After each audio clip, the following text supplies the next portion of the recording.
제47장.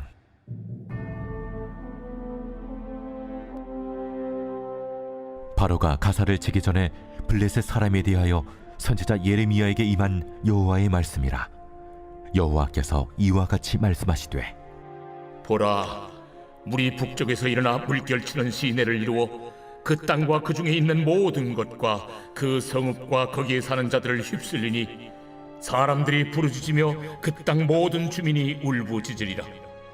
군마의 발굽소리와 달리는 병거바퀴가 진동하는 소리 때문에 아버지의 손맥이 풀려서 자기의 자녀를 돌보지 못하리니 이는 블레셋 사람을 유린하시며 두로와 시돈에 남아있는 바 도와줄 자를 다 끊어버리시는 날이 올 것임이라.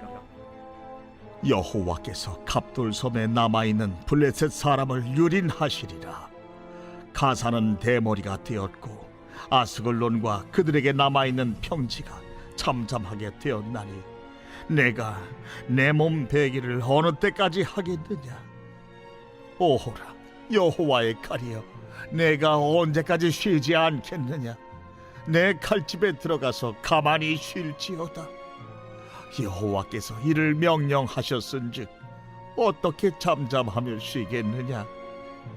아스글론과 해변을 치려 하여 그가 정하셨느니라 하니라.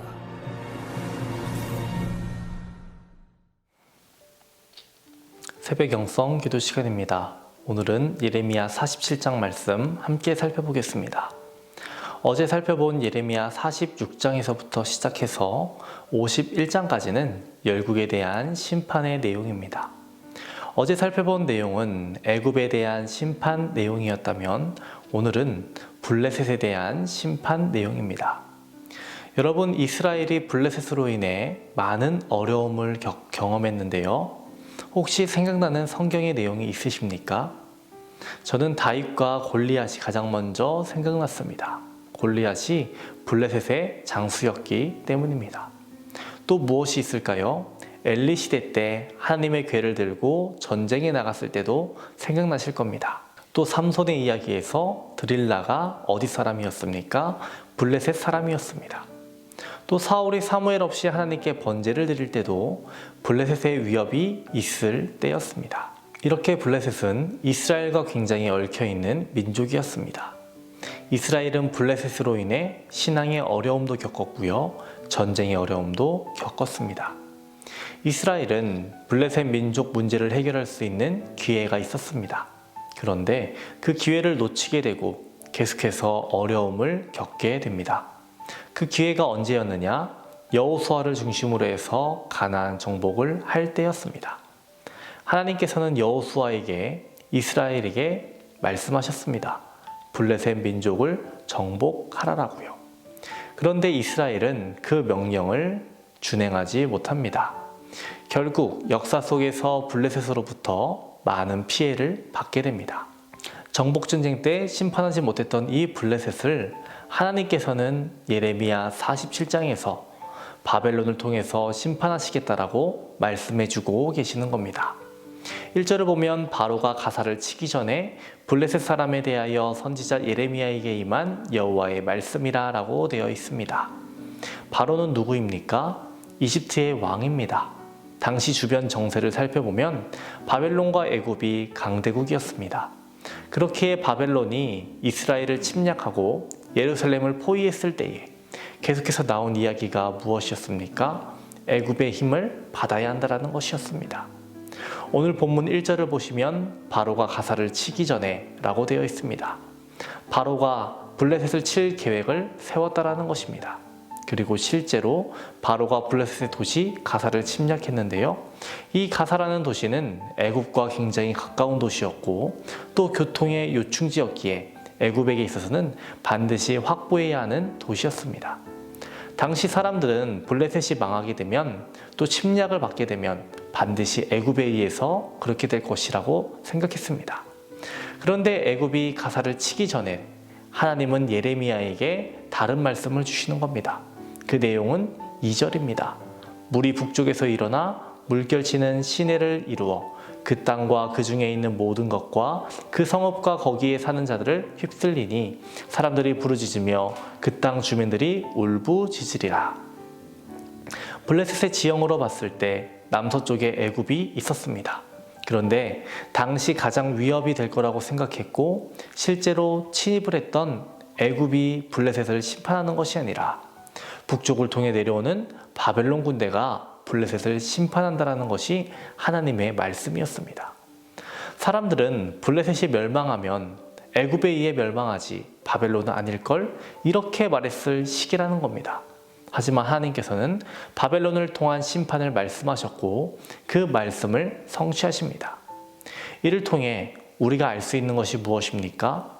아무리 사람이 계획할지라도 이를 성취하시는 분은 하나님이시라는 겁니다.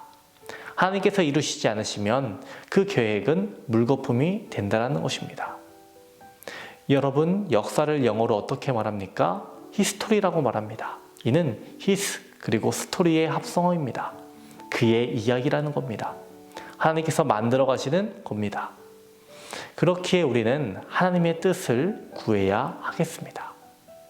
한 크리스천 학교를 다니는 아이의 이야기를 본 적이 있습니다. 하루는 아이가 신이 나서 집 안으로 들어와 엄마를 불렀습니다. 엄마에게 자신이 그린 그림을 보여주었죠. 엄마, 이것 좀 보세요. 오늘 그림을 그렸는데 내가 그린 그림이 제일 훌륭하다라고 선생님께 칭찬받았어요.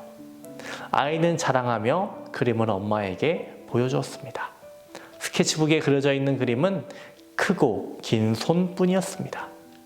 엄마는 그것을 보면서 물었어요. 이게 무슨 그림이지? 아이는 이렇게 대답했습니다. 하나님의 손이에요. 엄마는 또 물었습니다. 그런데 하나님의 손이 굉장히 크고 길구나? 아이가 대답했어요. 하나님의 손이 이 세상 구석구석 닿아야 하니까 이렇게 긴 거고요. 많은 사람들을 도와주어야 하니까 이렇게 큰 거예요 라고 대답했다라고 합니다.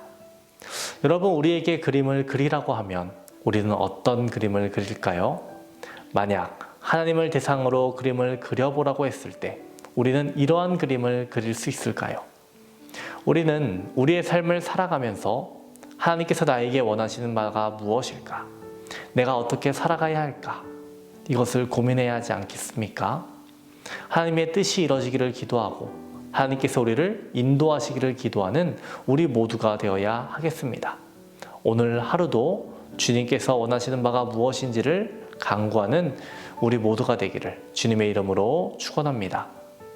오늘의 공동기도 제목은 교회를 위한 기도입니다. 먼저는 교회의 부흥과 회복을 위해서 기도해 주시고 이 땅의 교회가 복음으로 돌아가도록 기도해 주시기 바랍니다. 기도하겠습니다. 이 세상을 주관하시는 하나님 아버지, 주님의 크신 팔로 우리를 인도하여 주옵소서. 사람이 계획할지라도 그 걸음을 인도하시는 분은 하나님이심을 믿게 하여 주시고 나의 뜻을 위해서 살아가는 것이 아닌 하나님의 영광을 위해 살아가는 우리가 되게 하여 주옵소서. 오늘은 주님의 몸된 교회를 위해 기도합니다. 우리 교회의 부흥을 허락하여 주시고 많은 영혼들이 회복되고 은혜 받고 진리의 말씀 가운데 굳게 서도록 돕는 교회가 되게 하여 주옵소서. 한국교회를 위해 기도합니다. 이 땅의 교회가 복음으로 돌아가게 하시고 이 세상에 소망이 되게 하여 주옵소서. 세우신 담임 목사님을 위해 기도합니다. 기도하시고 준비하시는 모든 사역 가운데 능력으로 함께하여 주옵소서. 말씀을 준비하시고 선포하실 때마다 치유와 회복의 역사를 허락하여 주옵소서. 자녀를 위해 기도하는 성도에게 태의 문을 열어주시고 사고로 입원한 성도, 투석으로 어지럼증으로 디스크로 공황장애로 불면증으로 우울증으로 고통받는 성도들 주의 보혈로 덮어주셔서 치유하여 주옵소서. 암투병 중에 있는 박재성 권사님, 유은영 권사님, 김정수 집사님, 오유미 성도님, 박서연 청년, 유경민 청년 주의 손으로 안수하여 주셔서 깨끗이 낫게 하옵소서. 연로하신 장로님, 권사님, 집사님들에게 영적으로 육적으로 강건케 하여 주시옵시고 주님이 주시는 평안함과 형통함을 누리게 하여 주옵소서. 감사드리며 예수님의 이름으로 기도합니다. 아멘.